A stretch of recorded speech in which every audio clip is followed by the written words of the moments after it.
but E-Buggy pays the bills. Welcome to the No Name RC podcast. Get ready for some serious bench racing. But be warned, we speak our minds, express our thoughts, and sometimes things can get a little rowdy. Hate, and he just was influenced by the hate coming from the left, the hate coming from the right. And let's get back to more club racing and less of this grabbing racing. It's hard not to be arrogant when you're always right. You know? See what I mean? That's exactly why people call you arrogant, Max. You may not agree with everything we say, but it's definitely worth a listen. And our pick, can you stop whatever you're doing? Join your host, Leslie the Great, with co-hosts and guests as they get together to chat RC. Hey, after that race that I watched this morning, I have to talk about it.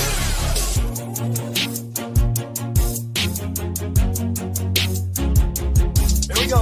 $100 right here, $100 throw. Oh no! I like this.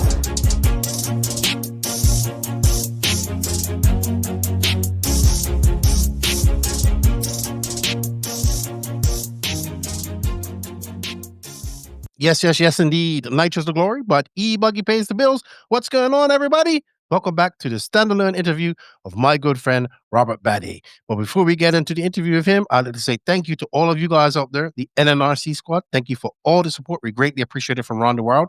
If you haven't done so already, don't forget to hit that sub, like, notification button on YouTube's. Help that channel grow. Also, a big shout out to the YouTube members and the Patreon supporters.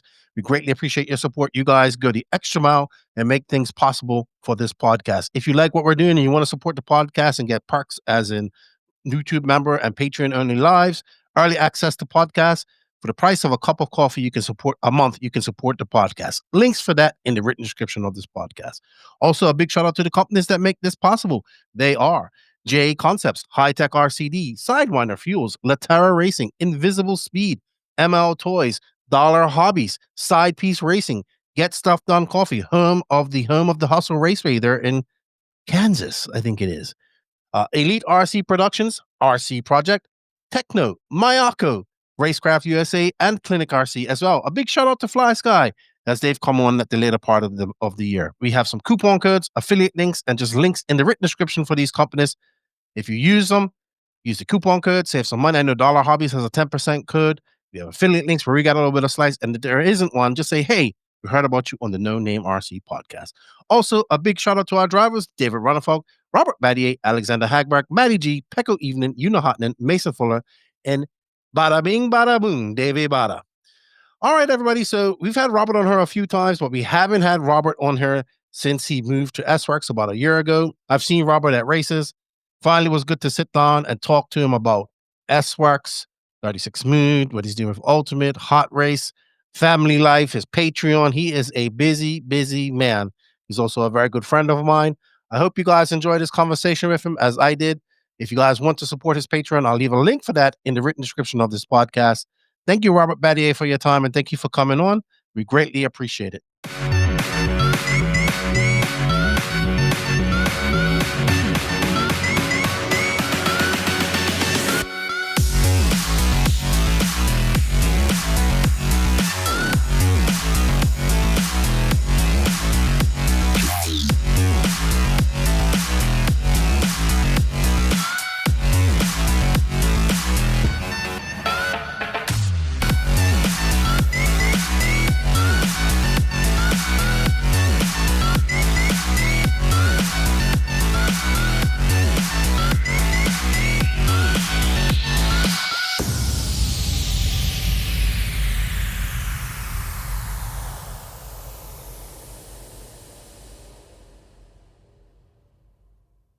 Joining me in the virtual studio this morning is a man who needs no introduction.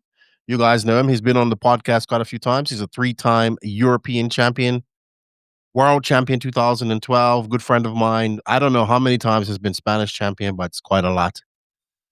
Now all in red, it's Robert Batlle or Bobby Batlle. What's up, Bobby? How you doing? Hello, all fine. You? Just happy to be here again. Yeah, it's always good to see you. I got to see you at the E-Buggy Worlds. You're always busy. We are always busy at those type of events, and you are always busy as well. So we didn't get to chat too much. You're racing, you're managing, you're doing that. I'm doing my thing. but it's good to talk to you. I think it's been about a year now that you've joined SWORKz, roughly, as we're recording this. So we thought it'd be a good time to get you on here, talk about what's going on. You're a family man now. Obviously, I've been tabs of you and your baby Niels. So yeah, let's get into that. Let's talk about it. SWORKz is doing quite well.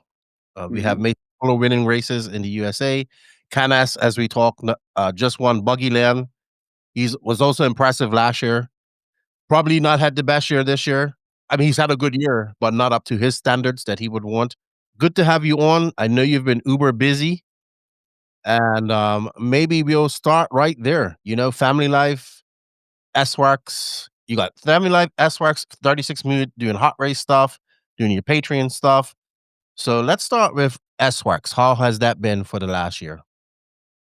Yeah, as you told, it's like quite busy, busy year. Like having a lot of different projects. Like also thinking about my future and what I will do when I stop racing 100% as a pro driver. And yeah, but basically, SWORKz is doing really well, to be honest. We're increasing the sales, which is the main thing for a brand. And also we are winning a lot, and everybody's really happy. The image we do on races and so on, they like, and we are, yes, I told you, like feeling that people is just taking us more seriously, and of course we have a super team.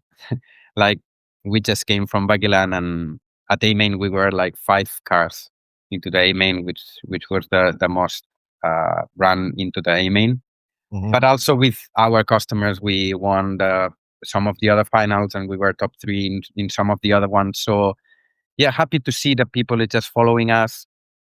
Also at the US, like people is just asking more and more and more for the brand.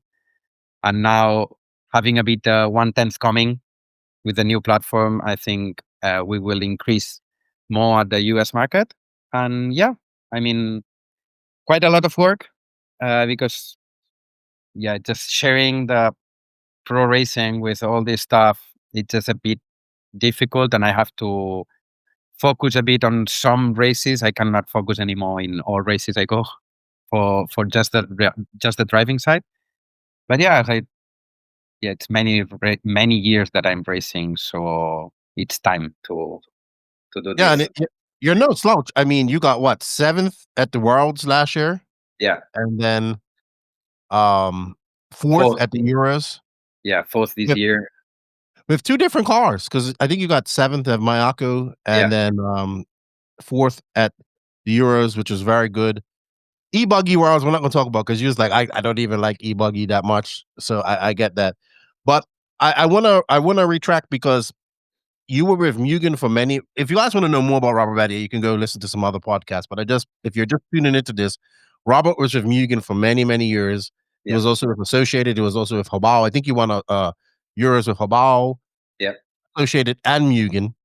And then you went on to win the 2012 Worlds in Argentina. And then you stayed with Mugen and had a very good career with them up until I would think it was 2022. Yeah. Because we went on our tour end of 2022, and you hadn't announced yet that you was going to join Mayako. Now I do know, I know when you was about to, people found out that you was going to leave Mugen. It was like Joseph was wanting to get you on. I know SWORKz was also eager to get you on as a manager / driver. You did about 2 years at Mayako. I think you did a good job. I think you still had good results there as well. Then of course around this time last year, you and Mayako split. You joined SWORKz, but you go from a smallish brand, which is Mayako, to SWORKz, which is at the time, and it still is quite a big brand there in the USA. Sorry, it's quite a big brand in Europe. It's quite a decent sized brand there in America. You got a van, you get all of this type of stuff, maybe a little bit more job security as well, because it is a bigger brand with a lot more backing behind it. There he goes. He's getting messages. I'm sure you got lots of those as well. Yeah. What was the discussions with SWORKz? Like, what was your role coming in? I know you was more of a manager / racer at Mayako. I think you're the same at SWORKz. Yeah, it's kind of we started talking about the team manager stuff as SWORKz has like quite big team, like in Europe, US, Asia, and so on. But I also started to do managing a bit all distributors, talking with them, thinking about different strategies with the team, with the, I mean, Max, George, Misha, and so on, that we are all the guys who are managing at the end the brand. So basically we started as just for team itself, like drivers. But I moved also a bit also on the selling stuff and distributors and so on. So trying to make all this happen. And yeah, I mean, it's big brand and it's important brand. Of course, there are brands like much bigger than us. But I think for the people we are working here and the amount of people that we run all brand, we are quite big and sales are going better and better. So I think it's a good strategy as a brand to not to be really a lot of employees, but at the end having a good team and a good image so people can join us also with the Discord and all this stuff. Just people is getting better and more happy to have this relation with someone inside the brand that they can that we can help them, that we can show them the setups, that we can, if they have any problem, we solve quite fast, and we can sell them everything they need, or we can send them to any hobby shop or distributor, whatever they need, so fast. And we are checking this and we are following that these are helping to our sales. So yeah, it's something good, to be honest. It's a lot of work too. Heck, It's a yeah. lot of work being in that position, especially with a big team. You also have quite a few top drivers on your team. Obviously, over there in Europe, you have yourself, Canas, Boots, come off as the top names. Then you have Mason Fuller, Camden Lime. Um, I don't know if I'm missing anybody. Who am I missing? Yeah, we have Misha Misha, Whitmire, Bjorn.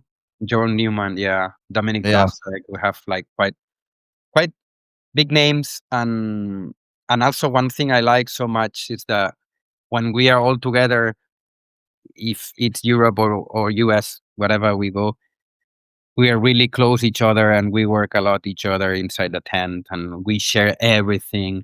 We tell everything on setup. We help the guy who is not really feeling right on the car. We help the guy, and it's always that job that at the end it paid off. Like it happened at Baggyland, for example, that all five we went to the main because of that. Like every time some of us were not on the right feeling, we went to help him and to let him know what we tested this or that or whatever, and it was better. So it's good, and also like it makes me happy as a team manager that trying to figure out all this and to organize all these things and seeing that it's just it's going better, and it pays off on a racing stuff. So Yeah, working as a team, lots of personalities to manage, not just on the pro level, but all the other drivers as well. Dealing with them, I get it. Let's talk about car development. We'll get into the 10 skill car. What are some of the things you guys have been working on with the current 8 skill platform? BeachRC.com, the racer's one-stop online hobby shop. Choose from all the popular brands and variety in stock with super fast shipping and great customer service. BeachRC.com still has the local hobby shop feel with all the benefits of the internet. BeachRC.com is the exclusive distributor for Ultimate Racing, SWORKz, Pro Circuit Racing tires, Nitro Lux fuels, and Assault RC performance products. So fill up your cart and check out at BeachRC.com today. we're like working a bit on all platforms we have. 110 is coming really soon. The 2-wheel drive, and then we have like a conversion kit for the 4-wheel drive. Both are really competitive now, especially like carpet and high grip, mid grip, and so on. So I think we have a really good platform now to start pushing, especially in US.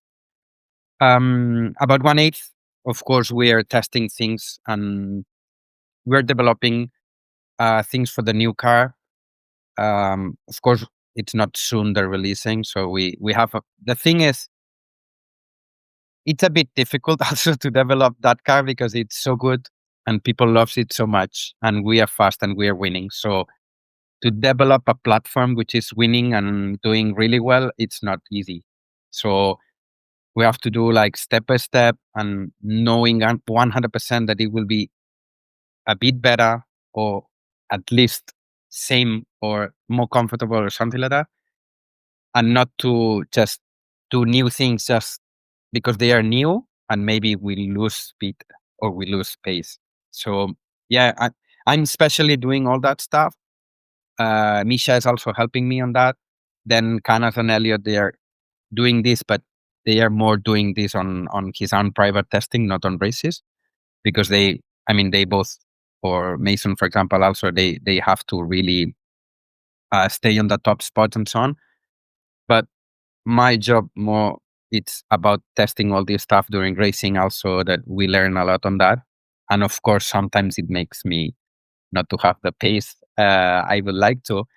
But as I told you, it's many, many years that I'm racing on the top class. So I think from now, my role is more about this in almost all races.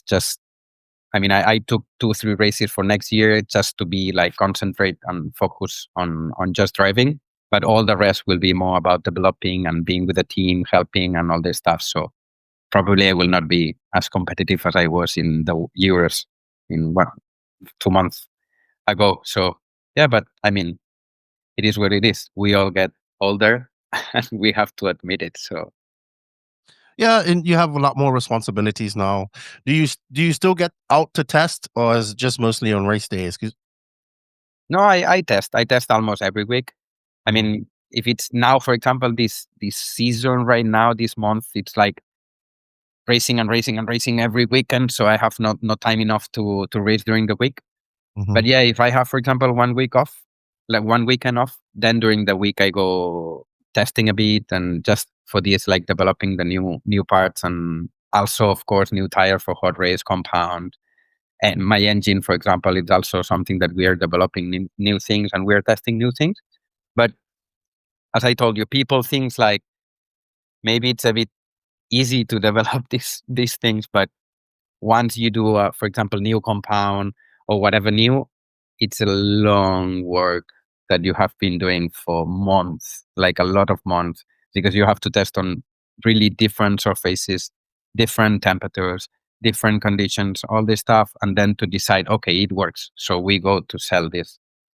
And yeah, it takes a lot of hours and a lot of time, but it's something that I've been doing from almost the beginning. I started doing that. I did that with Hobau at the beginning also. So it was a bit kind of my job since I was kid, like all brands I've been. I was always the guy who tests this and who tests that, who develop this or that or whatever. So it's something I like and it's something I'm continue doing. And in my future plan, it's something that it's also a part of my career. So yeah, I will be continue doing that while they believe in me. yeah, I think that's a feather in your cap. That's probably one of the reasons why you are so valuable as a team manager. I've also, on our tour of South America, I've watched you work hand in hand with people who are very good at explaining things and how to drive and doing that type of stuff as well.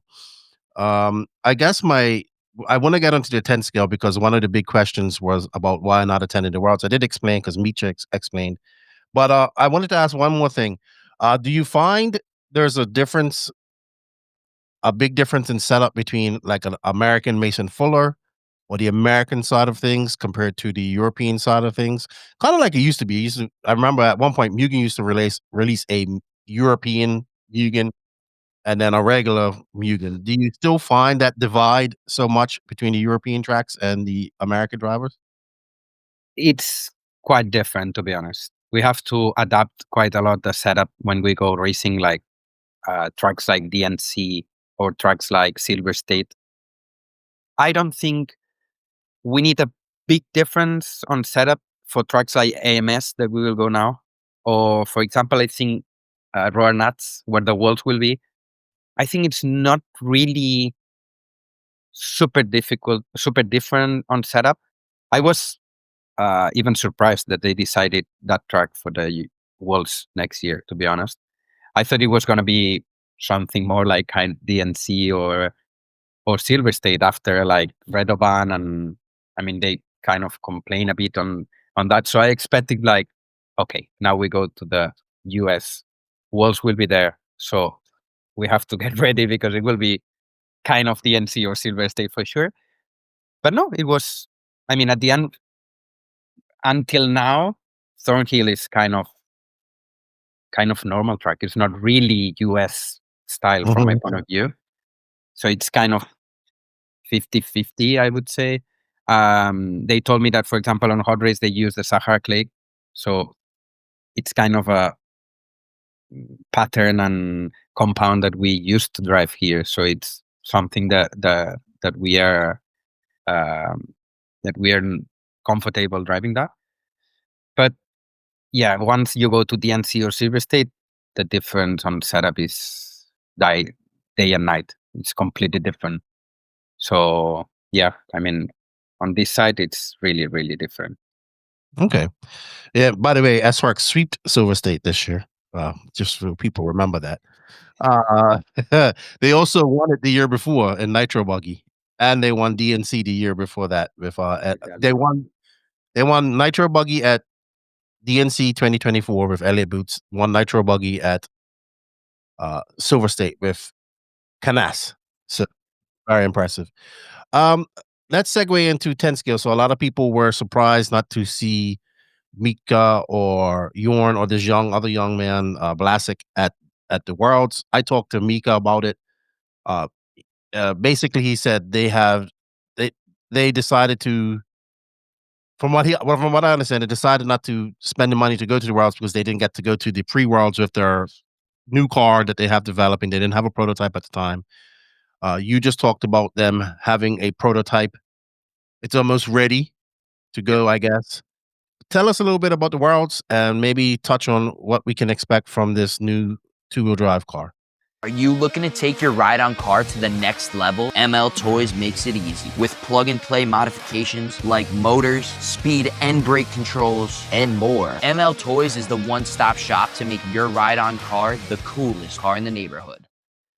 Yeah, the thing is, as I've always been talking about, like, for example, like yesterday, one friend sent me an interview I had when I won the Worlds in 2012. And even winning the Worlds, like, my first sentence was, okay, yeah, I'm world champion, but from my point of view, it's not kind of a real world championship because it's just one race. So you have to be not lucky, but you have to be like 100% on that week. Your car has to match that race. The tires has to match that conditions, and you have to be awesome on Nitro during 1 hour. Okay, so it's kind of, I would say, more kind of a World Cup than World Championship. But the thing is, I'm telling this because we are having a new platform. We didn't have the platform for the warm-up or to go testing there before. So it means you're going to a track that you have never been. You have not many practice comparing the other guys that went before, and they had like long days to put a setup. 1/10 is so crazy on that, especially two-wheel drive. If you are not on the perfect setup, you are done. So no need even to try to be into top 10. And also you are competing with such a brands like AE, for example, that two-wheel drive. We all know that they are super good on that. Also, the conditions were really good for them. And yeah, to spend that money, also Australia is super expensive. Flights are super expensive. To spend a lot of money to go to a race that you didn't test you still don't have the platform ready and selling right now to let people know that the platform is good. So imagine you arrive to the Worlds with a 2-wheel drive, you make the release, you make everything, and then you don't feel right with the car or whatever happened, the setup, like X-Ray happened, for example. X-Ray had that problem, and they were 0 cars into the main. That it means that the car is bad? No, the car is good, and everybody knows. But on this week, they didn't find the setup, even if they went for testing many, many days, So it's kind of, they could do it because people know already that the car is good. But if we go there with a platform that nobody tested and we had this problem, then people will not even buy it, because they think, okay, they went to the Worlds and they were not good. They were not even on A main. So why to buy this platform, So from my point of view, the smartest thing was this, just to be at home, to not to spend that money, because it just kind of, okay, we didn't have any lap on the track, so we will be not competitive, I think. Maybe we could be, but it was just throwing a coin and see what happens, So I think it's better to now, for example, go into Florida Carpet Championship, where we go with a new platform and see.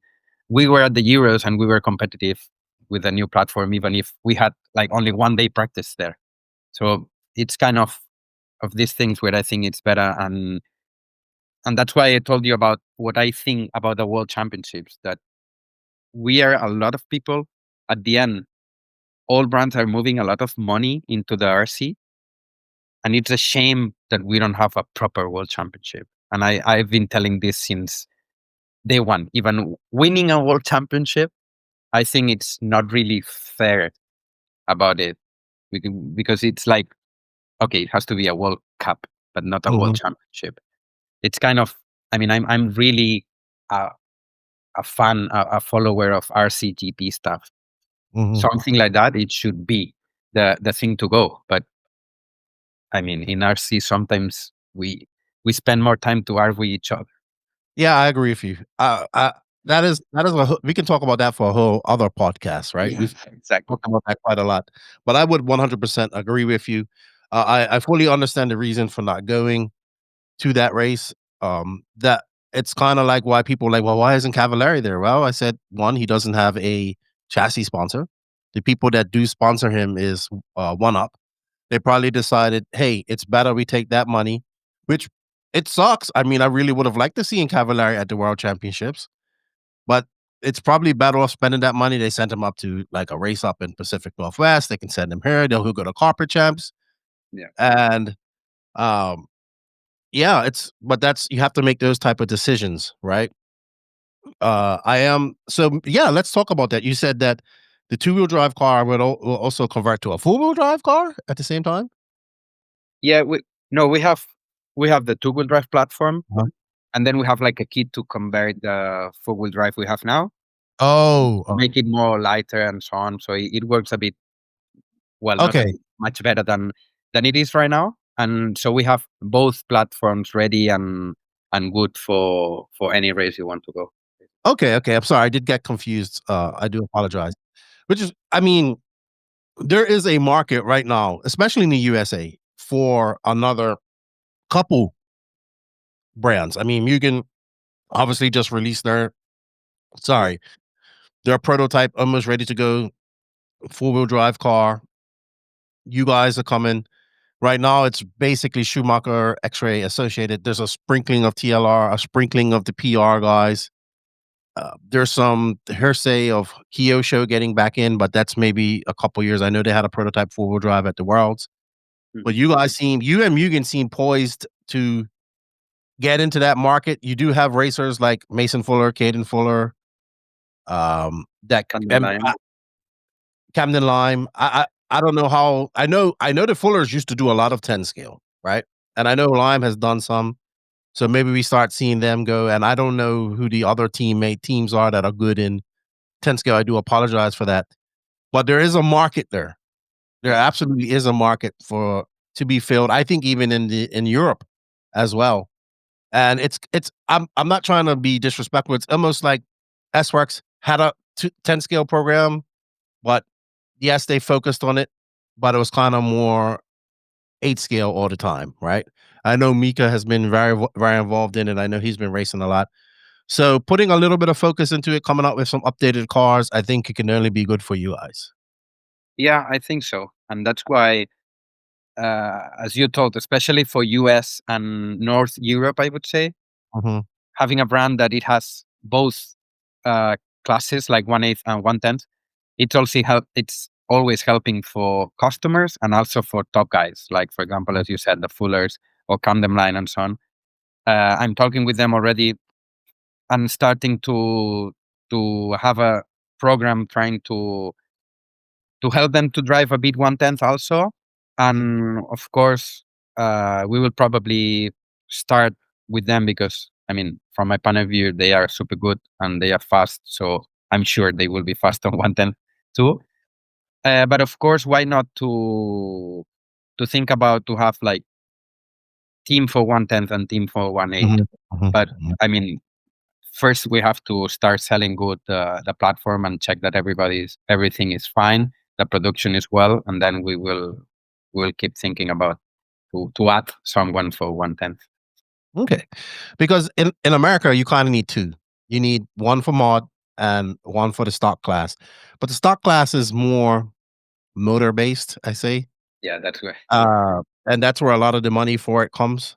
But still, as I've gotten to go to a lot of 10 scale races over the last year and a bit. So I've kind of been really geeking out on that market. In Europe, you just need one.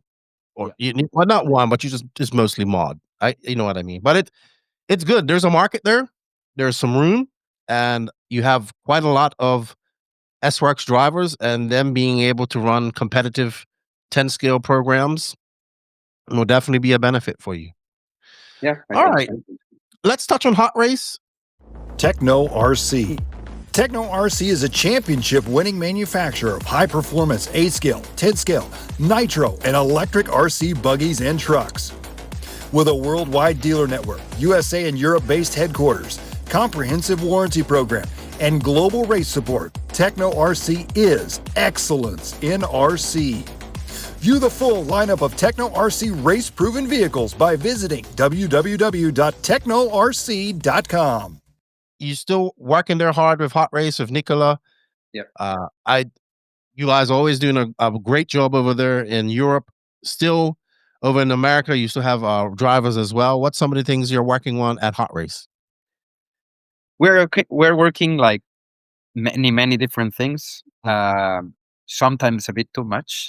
That I say to Nicola, like, hey, we are trying to be everywhere, but it's sometimes a bit too much. But yeah, we are focusing a bit on 1/8 stuff now. We have a super good 1/10 slick tire for dirt.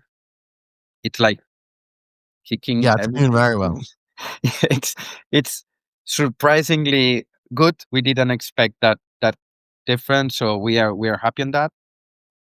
We have a super good tire for carpet now that we will go to Florida Championship with that tire, and it's really good. Also, we did a new one for Astro on 1/10 that it's going really fast, and we are working on that to be one of the control tire for the Euros and so on. So we are on that. And 1/8 side, I'm testing a lot on compounds, especially, and mainly for US, to be honest. In Europe, I think we are quite good. We are one of the best tires overall. Of course, sometimes we are a bit worse, but most of the time we are the tire to follow. But we know that in US we have to work a bit more because in some conditions we lack a bit of speed. But yeah, I'm testing like tons of compounds, to be honest. Like Yeah. we are testing many compounds and different things and trying to understand, trying to find a similar condition at US that US trucks to understand if it will work or not. So yeah, and also different patterns. We found out different things to make molds now for different designs to get better designs probably to AMS, we will go with one design for that. So yeah, it's both sides. It's like, okay, in Europe you have the conditions, you're very good in Europe, but you can't replicate the conditions that you see in America. And I would say for J Concepts, it's very similar. Yes, they can replicate things, they have America, but very difficult to replicate the conditions that you see there in Europe. Why I say that is because I think they're the two major tire brands on the market. You said something earlier about the process of making a tire, because one of the things I always hear about is people complain about how the cost of tires isn't going down and blah blah blah, because it is a consumable and you go through quite a lot. And I always say for some of these companies like a HOTRACE, like a J Concepts, the R&D and the money that goes into that prior to that is a lot. And you said there are compounds or treads that are made that you never even come to production because they don't work. So before we move on to some other stuff, maybe explain to those people how much work goes into making a successful production tire. Yeah, it's so difficult because we don't have sensors. We don't have temp gun that you can really understand what's going on. And it's all about feeling what the driver feels. And then we have to accept that the car setup is perfect and everything is ready. So it's only talking about tires. And then to have the right driver to feel and to understand what's going on. If it's compound, if it's the pattern, if it's the insert or the wheel or whatever it is. So it's something really difficult. And at the same time, it's the part of the setup that will give you more. Like a tire or a pattern or a design can give you 1 second, for example, per lap, easy. Anything on the car will give you 1 second, like anything. You will not, I mean, unless you are like far away from the right setup, okay? But you are on a normal setup, you can just adjust some tenths or adjust the pace, like to be a bit more comfortable. But you will not get 1 second like this. Tires. But with tires, you can do that. So that means it's super important. And that means we have to test a lot. We test, like, as I told you, like a lot of different compounds, different patterns that then you don't even make it, like sell it to customers because they don't work. So you just throw away that mold and everything, all that money you spent on that, you just burn it. You don't sell to give the money back. So you have to put all this. Also, the money of a driver, like, I mean, we, like the pro guys, at the end, we develop all this stuff. We travel like 30 or 35 weekends a year. So it means almost every weekend. And all of this has to be paid.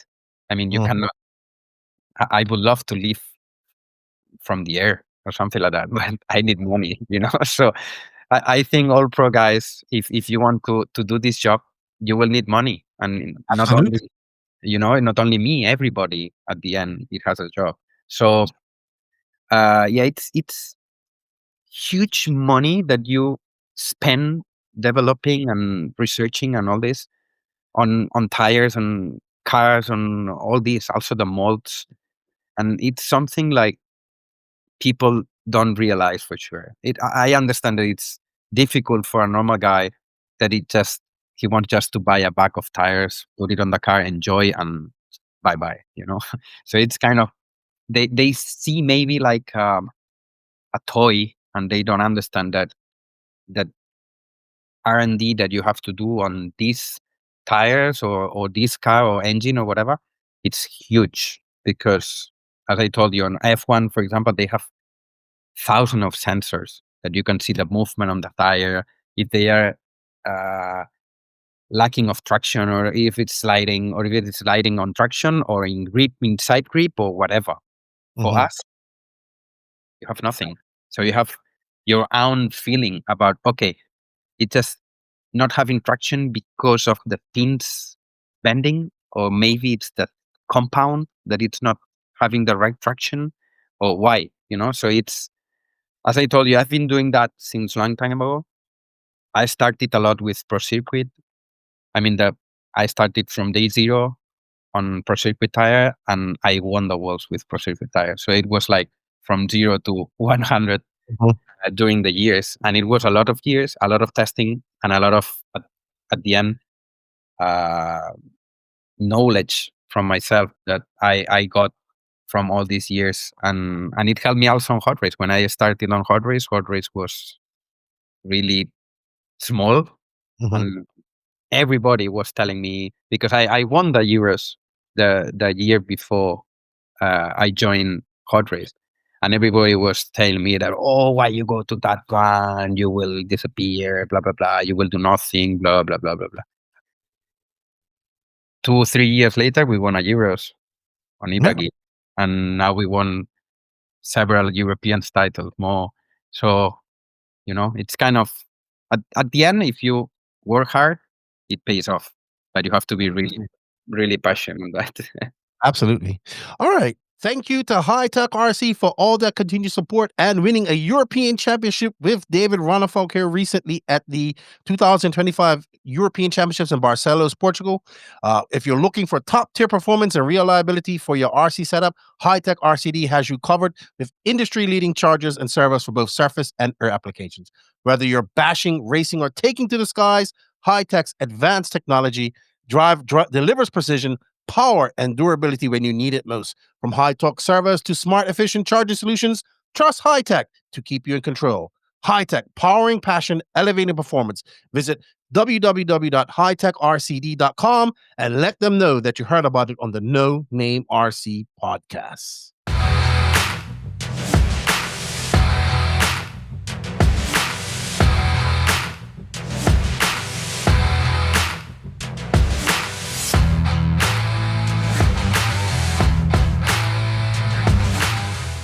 Let's move on to 36 minute. I completely forgot about your engine that you're working with Ultimate.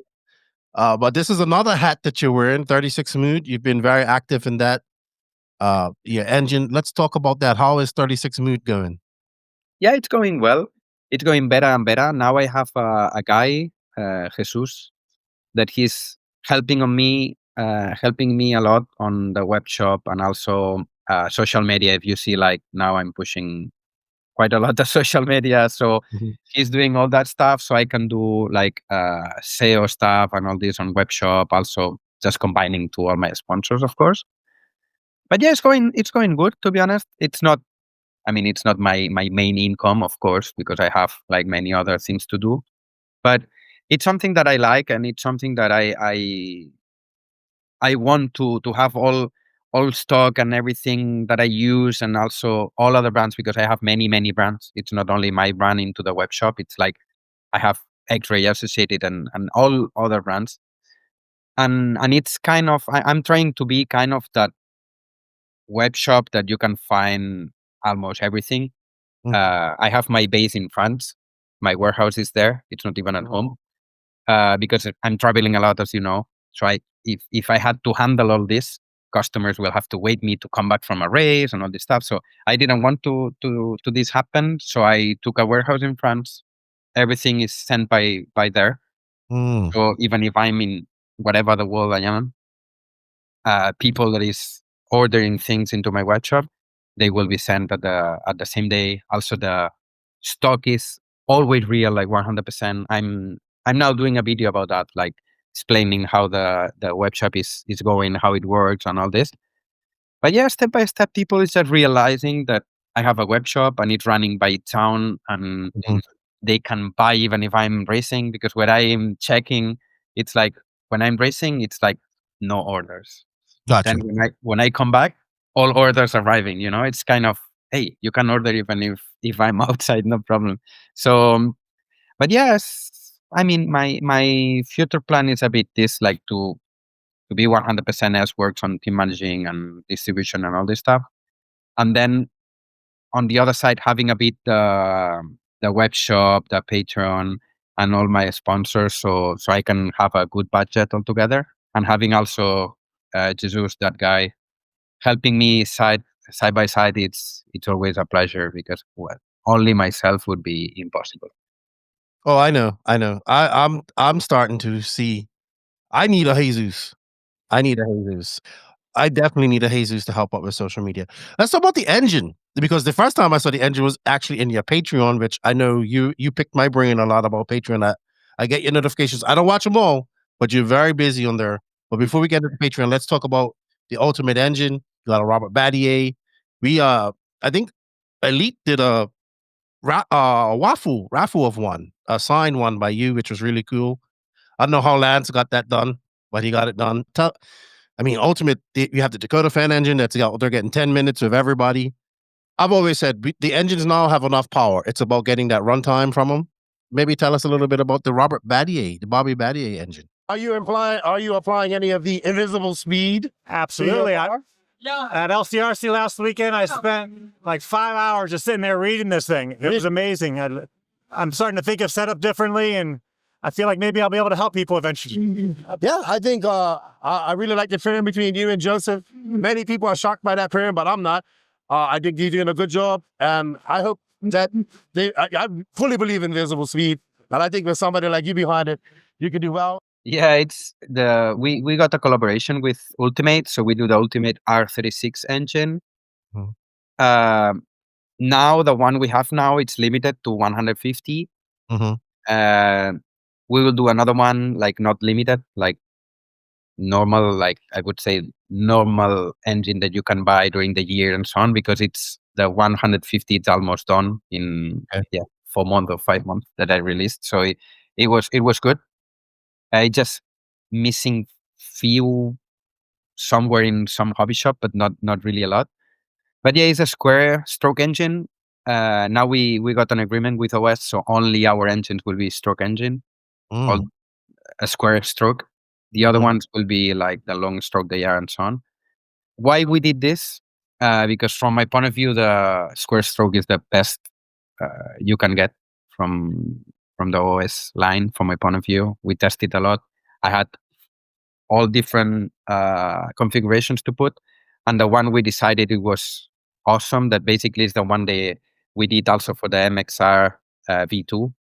Inside it's almost same, but yeah, it's an engine that it's so smooth, linear, and the runtime is crazy. Like it's super good, to be honest. If you tune it right and you put the right fuel on and so on. At the Euros, for example, I was the only one pitting at 9 minutes, and the other ones were doing all 7:30. So it's kind of, and I was doing the quad, and the other ones were like 3-1. So I had also power. It was not that I was like managing or so on. I was good. I crashed on the first lap, and I bumped up to the 4th spot, and we were like 3 seconds to the podium only. So even pushing, we were able to do 9 minutes. And in Europe, to do 9 minutes is really difficult. It's not, it's kind of doing 10 or 11 in US because we have like more speed and so on. But Well, so you prefer the square stroke because it is smooth and linear. So the long stroke was just more raw power for you. Yeah, I feel a bit. Of course they are good. Also, I'm not telling that they are not good, but I feel on the long stroke like a bit too empty on the first touch, and then it comes a lot of power, like crazy power. So from my feeling, I like a lot of the linear stuff. Also, even on Traggy, we use the same engine. Like my same R36 engine is the one I'm using on Traggy, but then we changed just the Venturi.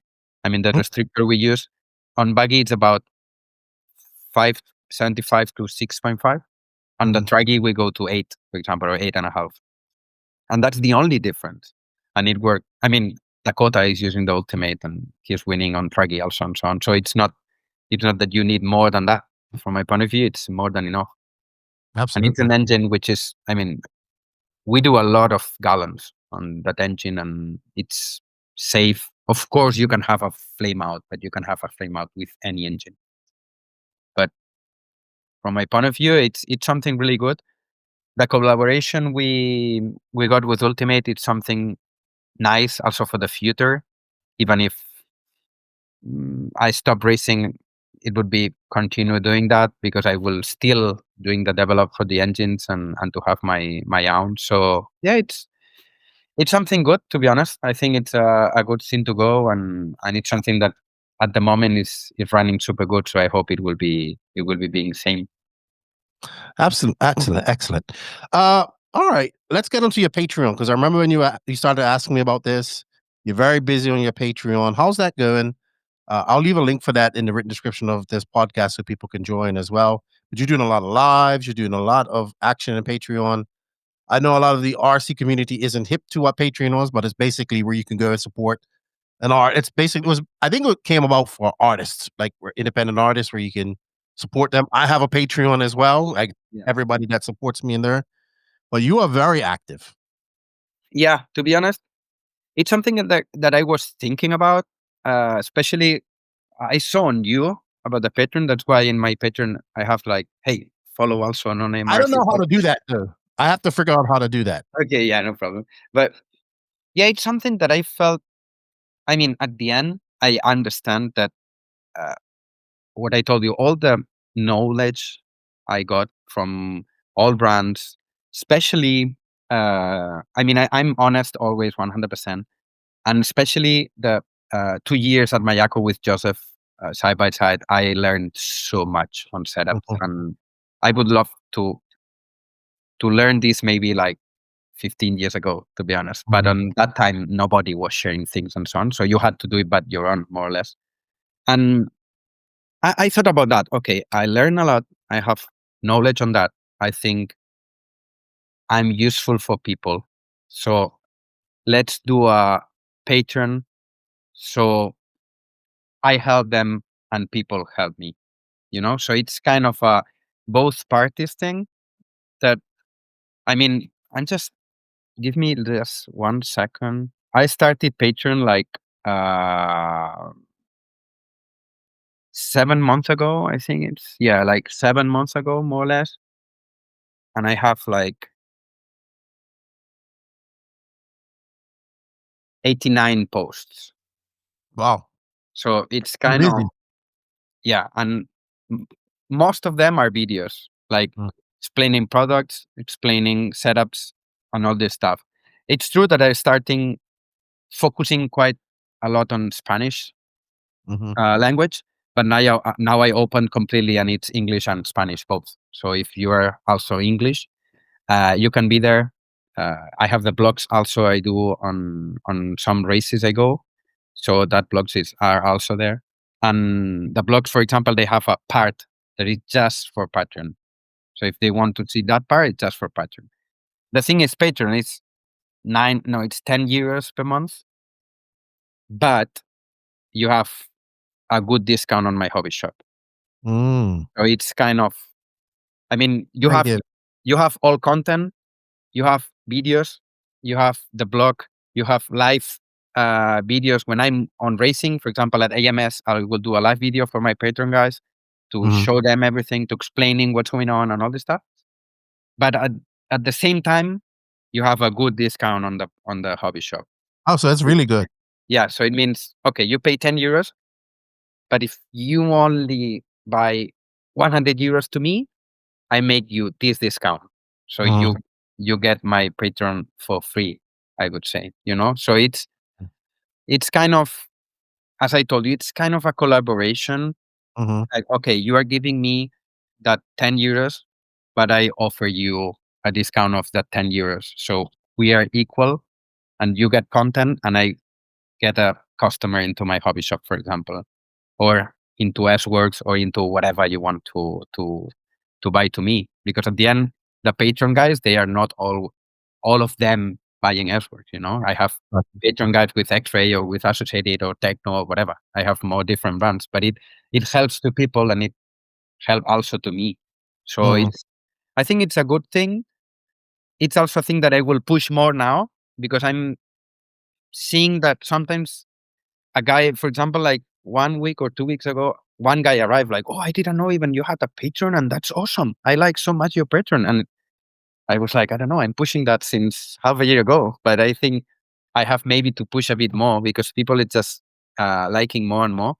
And now, for example, tomorrow I have to do a video about anti-squat and kick up and so on, just to explaining people about what to do that. I have many different videos, but I have at least like, I don't know, 30 or Yeah, 40 it's so much. years more to do. Crazy. So yeah, Sprinkle in travel, family, yeah, all that stuff. It's a lot. That's a good idea. I'm actually working on a merch shop now for like NNRC merch. So my Patreons and YouTube members will get discounts that nobody else would get, right? yeah, that's a good And thing. some people just I really appreciate the people that like, we don't care. I'm like, hey, what can I try to be more into my Patreon, but when you're doing so much, it's hard. So I just did my first Patreon live the other day. I didn't even know it was so easy to do. So Yes, this is easy. so easy. And then I try to get people going in the conversation. Like sometimes I want to use them as my think tank. Like, hey, what do you think about this? Yeah. What do you think about that? Really, my Patreon heats up silly season. So it'll be heating up here shortly. But I do appreciate the people that do it. A lot of people out there, if you think that, like, you have to make, as an RC driver, as a person, I think anybody in life, but especially in the RC industry, you have to make money from every little thing you do, because it's not just one. People think, oh yeah, you become a pro. In your case, you become a pro RC driver. You just get paid this much money. No, you have to go make your money here and here and here and here. And same with me. People might say, well, you got all these sponsors in here. You must make a lot of money. No, I have to go here and I have to make money from here. And I make money from YouTube and I make money from Facebook, make money from Patreon. That, like, it all adds up. And that's where even if it's $50 a month, it means something, right? So people that I appreciate, people that come out of their pocket to support Patreon, support the YouTube channel, because they really like what you're doing, or they just like you. And some people just support just to support you. And that Yeah, I have some of them, like, because sometimes, like, I know most of the. I mean, we are, to be honest, like, it's 7 months I opened the Patreon. We are about 50, 60 people about paying, but we have like 323 members, something like that. Yeah, So it's quite a good amount, I think, to be up only for less than a year. But it's so grateful for me, like, some people that are coming like, hey, I don't have time to see all content you do, but I just paying you because I love that you share these things, So it's kind of, okay, that even if it's just one guy or two guys per month, for me, it's super grateful, and it's something that it helps me to, and motivated to just continue doing that, because at the end, that people, it's just, they are there more to kind of fuck you than trying to help you. Yeah, of course. It's kind of, okay, if you do one thing wrong, they will remember you so many times. Even if you do 10 good and one which is not really good, then you will remember about the one you are not going good. But I mean, it's life, and it's like 20 years that I do that, so I'm used to this kind of things. But it's, I mean, only people that really do these things understand how much time we spend trying to share with people what we love and what we are for here, for passion, more or less. I mean, as I'm recording this, we were supposed to do this yesterday. We got our times mixed up. As I'm recording this, it's what, almost 7 a.m. I'm leaving her in 2.5 hours to get on a plane. Yeah. Right? I want to record this because I want to have content coming out while I'm going. So it's a lot of work. I was going to ask you something. I think if people can, I think you're a great example of what can be if you work hard. Not only was you a pro driver, right? But you was always involved in some sort of business in RC. You went through, I remember when you had your indoor track open. It was a beautiful facility. Unfortunately, it didn't work out. But you always kind of been, I say you're a hustler. Like, you're always in a hustle, working, doing something, not just a pro driver. There are many people out there that are just pro drivers, right? Yeah. I will bring up Cavallari as a great example. Like, just a pro driver, lots of accolades, lots of things. He's accomplished lots of things, but never really worked on his brand. Never really worked with other people. And now he's at a point in life. He's 38 years old. He's got 2 children. He is still a viable driver. He can still do good, but he never worked on building up his brand. Whereas you're coming up to, I think you're 37 now, going 38. Yeah, 37. You just had a kid. but you are very valuable in not just your driving. Yes, your driving is still valuable, but you have over the years made yourself valuable through testing. You got to do that from a very young age, testing. You talked about that, having some business experience. And I think now it's paying dividends to you now. And what will happen in the future, because you kind of set yourself up where you can stay in the industry, where a lot of people will find themselves out of the industry working at a regular job or going to look at Ty Tessman, another one. Yeah. You know, probably had another 10 years of his career left in him, but unfortunately had to retire. Probably enjoying regular life now, to be honest. Yeah, sure. But a shame that a person that put so much into the industry, won championships, world champion, all this type of stuff at still a young age is not in it no more. So I think you've done a very good job of creating your brand. Obviously, you have the Robert Batlle, you have 36 Mood, always been involved in some sort of business aspect in RC over the years, even though, various different things. And also making great, just not really burning your bridges. Having good connections with people, always doing, being connected to people where you can always collaborate with them later on in life. So I think that's been a great job you've done.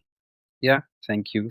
But what you talk about Ty, it's a perfect example to show people that what we do is hard. Because he was a guy that he was also helping people, and he had the brand. He did clinics, and he was into the RC. But once he got a family and so on, he thought about, oh, that is hard. Having a family and being abroad so many times and so on, it's really difficult. That's something that I realized so much now since I was that is, I mean, you go racing, you enjoy racing, of course, but you miss so much the family. So it's kind of hard to do that because we are not millionaire. We are not like having 10 millions per year that I can retire in 2 years and just enjoy life. It's kind of, I would say, not a normal job. Okay. You, at the end, you get a bit more money than a normal job, but you also have to work a lot and doing a lot of different things, as you said. So yeah, basically it's so difficult. And Ty, for example, for me, it's one of the perfect examples about a pro driver winning a lot of things, having a good money, having his own brand. He could more or less have his own future into RC, and he decides to stop and doing normal life, I would say, or home life, family life, instead of this. But I mean, I think both ways are good, and it's not one better than the other one. But yeah, it's something hard, and I always like to support and to help and to follow everybody who really enjoy RC and who really do something for RC, like, for example, you on this podcast and so on. It's not that you have a podcast and you win millions, like some of the F1 podcasts do, So yeah, it would be nice. Yeah, exactly. But it's, of course, you do because your passion is RC and you like to do that. And from my point of view, I will always support as much as I can everybody who helps RC at any sense, being podcast or driving or any other brand. That's why I don't like at all to try to talk bad about any other brand, because they are working, they are a lot of families behind, and they are doing the best they know and they can, So it's not always that you can be the best every time. So it's kind of a roller coaster. It's difficult. I mean, I think now I will use another example. To go to Fenn, just had a baby boy. Yeah. And life changes when that. I try to tell people all the time, man, it's like anything else in the world. When somebody else is dependent on you to feed and clothe and house them, life changes, your priorities change, and then you miss a lot of stuff. I'm gonna miss my little girl's birthday over the next few weeks. She's upset about that. But that's just some of the sacrifice that you have to make. And I'm not saying that other people out there that don't do RC for work sacrifice. Obviously they do. But I think what a lot of people, they just see the glory side of things. They say, "Oh, these guys get to travel here and they get to race this and do that and do that." And that is a very big benefit. And I enjoy that. And I love the fact that I'm able to work in an industry that I am very passionate about, and I'm sure you are too. But I try to tell people all the time, don't for 1 second think it isn't work. It is still work. And it's I tell people all the time, RC is 25/8. It's not 24/7. It's 25/8. You're always on. That's why I like what you do with your WhatsApp. If it's past a certain time, I got a message saying I'm not available. Yeah. I need to do the same thing because you need to take some time for yourself.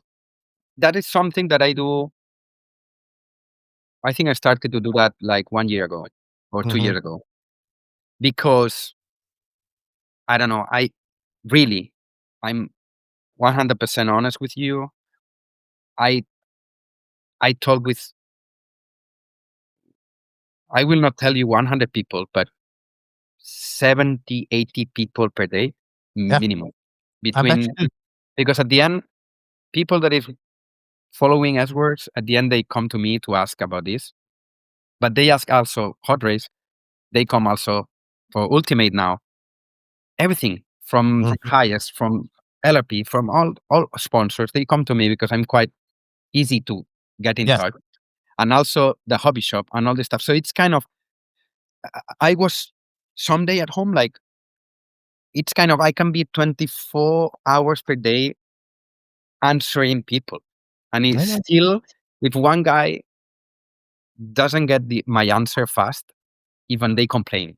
It's kind of, hey, I cannot be everywhere. I'm trying to be as much as I can. I do some live videos just in case you need something to ask me. Do it there, so I will answer so fast. But still, people don't realize all work behind the social media, because it's like my friends. Oh, but you're traveling around the world. It's so nice. It's kind of, yeah, I'm traveling, but I mean, I went to AMS to Alabama last year.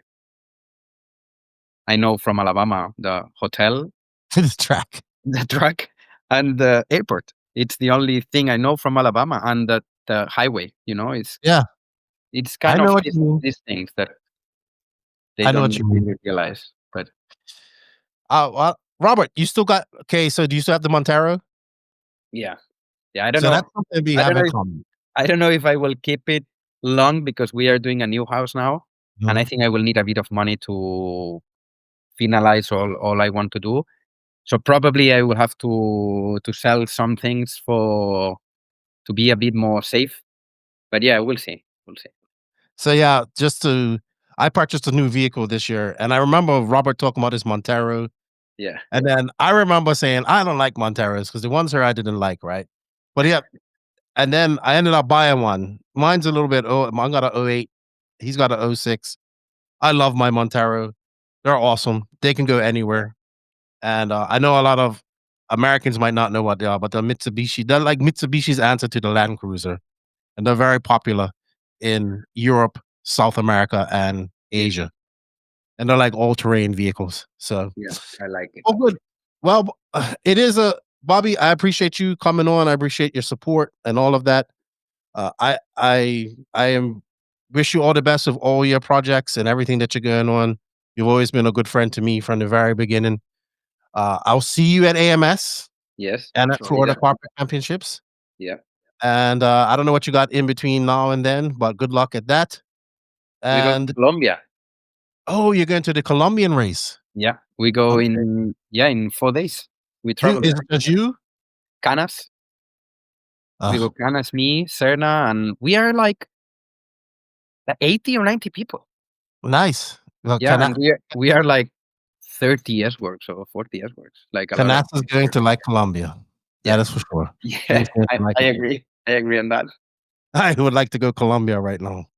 All right. Well, good luck in Colombia. Have fun. And thank you for your time. And I will see you in a month or so.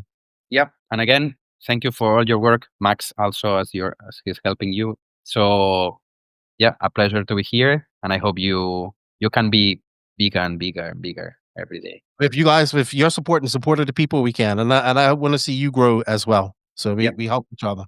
Thank you, Robert. Enjoy your trip, and talk to you later. Yeah, thank you. Bye-bye. Bye-bye. A big shout out to SidePieceRacing.com, North America's exclusive distributor for top tier brands like Awesomatics, Rocher, Wild Turbofan, Montec Racing, Corsatec, Phoenix Racing, and Will Speed. Whether you're seeking precision engineered car kits, high performance batteries, or aerodynamic bodies, we've got you covered. Enjoy fast shipping and exceptional customer service, ensuring you get the best gear when you need it. Visit SidePieceRacing.com today and race ahead of the competition. Let them know you heard about it from Lefty on the No Name RC podcast. Also, a big shout out to our Swedish hobby shop friends over there in Sweden. Step up your RC racing with Latera Racing, one of Sweden's premier hobby shops and tracks dedicated to racers, featuring top brands like Hobbywing, X-Ray, Zoo Racing, and Team Coyote. They provide everything you need from precision chassis to high-performance electronics. Whether you're at the track or upgrading your setup, Latera Racing caters to racers to demand the best. Visit latera.se or stop by our shop and check out and track for the ultimate RC experience. Latera Racing, built for winners. Thank you, Robert, for your time. We greatly appreciate you coming on the podcast.